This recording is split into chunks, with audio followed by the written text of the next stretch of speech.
Friends, welcome back to my channel. मेरे channel को like and subscribe कर दे प्लीज़। मैं आज आपको बताने जा रही हूँ आत्मोपनिषद इन हिंदी।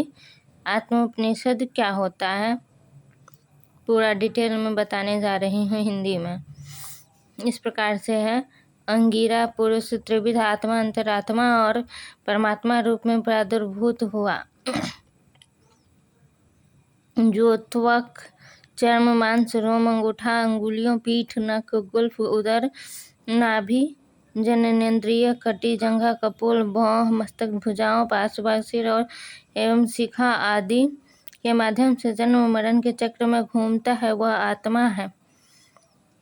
अंतरात्मा वह है जो पृथ्वी, जल, सुख, दुख आदि, काम, मोह, तर्क, वितर्क आदि, स्मृति, लिंग, उदात्त, अनुदात्त, ह्रस्व, दीर्घ, प्लुत आदि स्वर, भेद, स्खलित, गर्जित, स्फुटित, मुदित, नित्य, गीत, वादित, प्रलय, विजृंभण, जृंभण आदि के द्वारा श्रवण करने वाला, सूंघने वाला, रस लेने वाला, मनन करने वाला, जानने वाला, कार्य करने वाला, विज्ञात्मा, पुराण, न्याय, मीमांसा आदि, जो धर्म शास्त्रों का ज्ञाता, श्रवण, घ्राण, आकर्षण एवं कार्य विशेष को पूर्ण करता है। परमात्मा नाम से संबोधित अक्षराराध्य है। वह परमात्मा प्राणायाम, प्रत्याहार, धारणा, ध्यान, समाधि, योग, अनुमान, आत्मचिंतन आदि के द्वारा वट, कणिका, श्यामक, तंडुल तथा अन्य सूक्ष्म बाल के अग्रभाग के सैकड़ों हजारों हिस्सों से भी अति सूक्ष्म इस प्रकार से चिंतन किया जाता हुआ प्राप्त भी होता है और नहीं भी होता है। वह न कभी प्रकट होता है और न ही मरता है, न शुष्क होता है, न आर्द्र होता है, न चलायमान है, न कंपन करता है, न टूटता है, न स्थित रहता है। वह तो गुणों से रहित, सर्व प्रमाणभूत, शुद्ध स्वरूप, अवयव रहित आत्मा, केवल सूक्ष्म, निर्मल, निरंजन, विकारहीन, शब्द, स्पर्श, रूप, रस एवं गंधहीन, ज्ञान से रहित, कल्पना पर रहित, आकांक्षा से रहित, सर्वत्र व्याप्त, अचिंत्य एवं इस प्रकार का परमात्मा है कि जिसका ठीक ठीक ज्ञान नहीं किया जा सकता। अशुद्ध, अपवित्र जो को शुद्ध पवित्र करता है, वह क्रिया रहित है। उस परमात्मा का कोई संसार नहीं है, अर्थात संसार रहित है।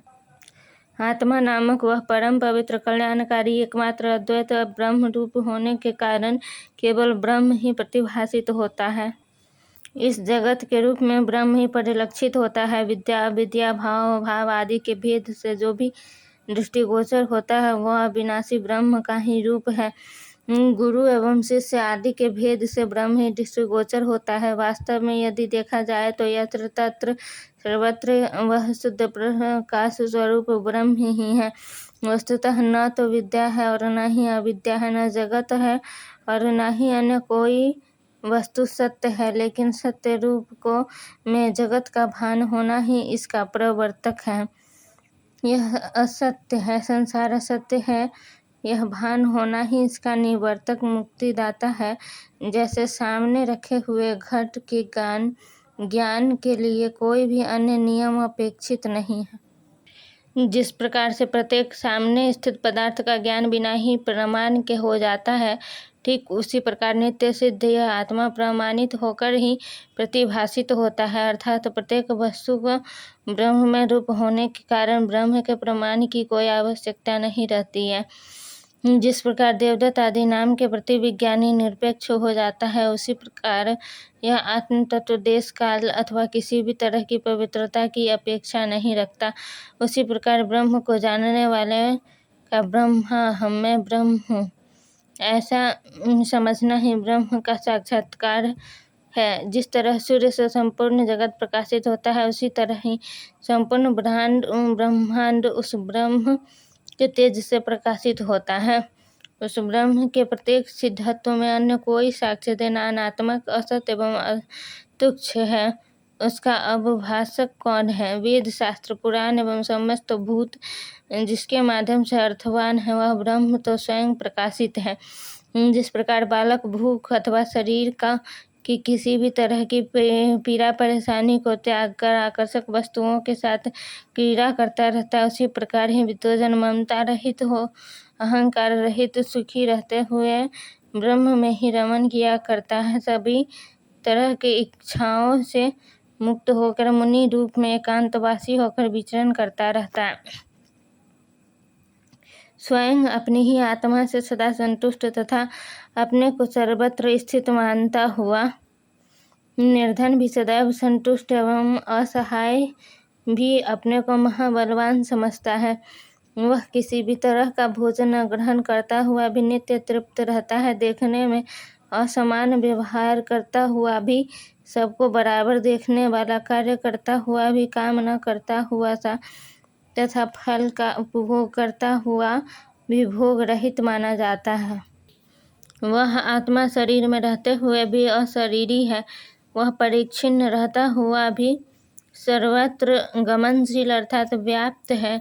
इसलिए शरीर रहित उस ब्रह्म ज्ञानी को कहीं पर भी प्रिय तथा अप्रिय ज्ञान स्पर्श नहीं करता।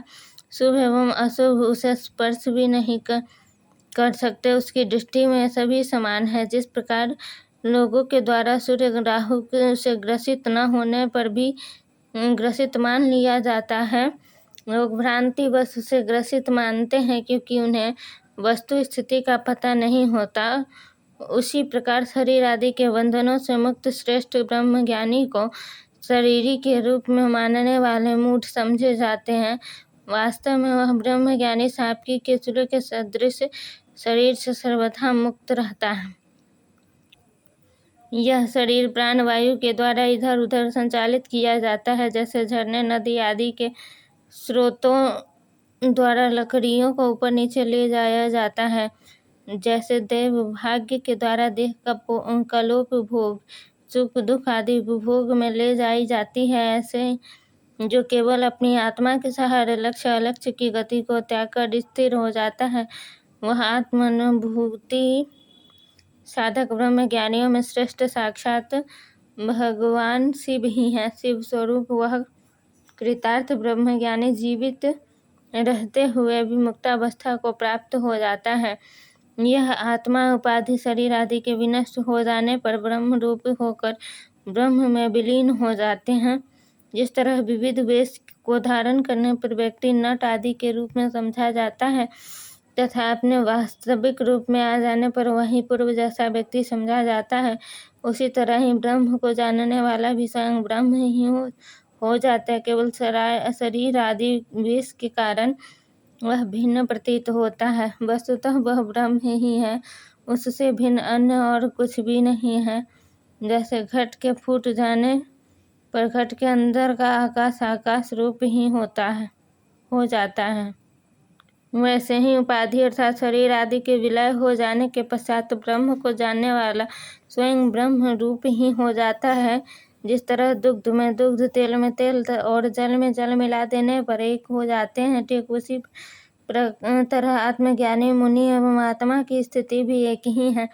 इस प्रकार विदेह रूप कैवल्य पद की प्राप्ति के पश्चात सन्मात्र अखंडित विग्रहवान ब्रह्म भाव की प्राप्ति करके पुनः संसार आवर्तन से मुक्त हो जाता है, क्योंकि सदात्मकत्व विज्ञान से उसकी विद्या दग्ध हो जाती है। ऐसे यति के ब्रह्म रूप हो जाने पर यह कैसे हो सकता है कि ब्रह्म का पुनः उद्भव हो। माया के द्वारा रचित बंधन और मोक्ष वस्तुतः उस ब्रह्म में नहीं हुआ करते। जिस प्रकार निष्क्रिय रस्सी में सर्प का बोध हो जाने पर यदि वह पुनः समाप्त हो जाता है तो फिर केवल मात्र रस्सी ही आभासित होने लगती है। उसी प्रकार आवरण के सत और असत भाव को ही बंधन और मोक्ष कहना चाहिए। ब्रह्म का कोई भी आवरक नहीं होता, वह अन्य के अभाव के कारण अनावृत है।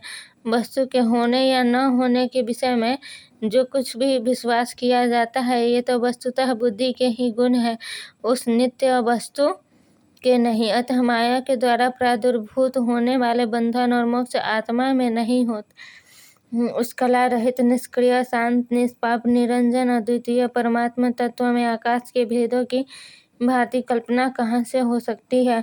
सत्य तो यह है कि वह परब्रह्म न तो जन्म लेता है और न ही जन्म रहित है, न वह बंधन में रहता है, न ही साधक है, न ही वह मोक्ष की इच्छा वाला है और न ही वह मुक्त है। इस तरह से आत्मोपनिषद खत्म होता है।